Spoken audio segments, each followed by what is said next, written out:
আসসালামু আলাইকুম বন্ধুরা, আজ আমি আপনাদের সামনে একটি ভুল বিশ্বাস নিয়ে আলোচনা করব।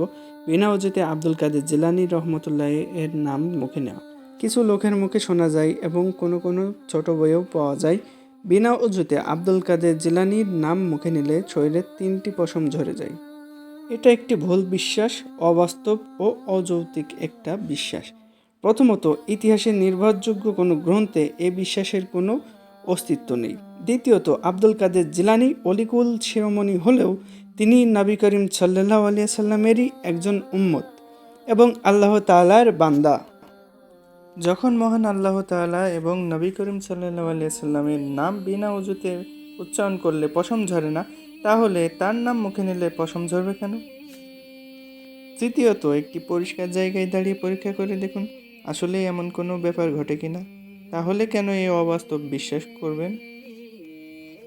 আমাদের সকলেরই উচিত এসব ঘটনার সত্য মিথ্যা যাচাই করা। আল্লাহ আমাদের সকলকে হেফাজত করুক, আমিন। সবাই ভালো থাকবেন, সুস্থ থাকবেন। আসসালামু আলাইকুম ওয়া রাহমাতুল্লাহি ওয়া বারাকাতুহু।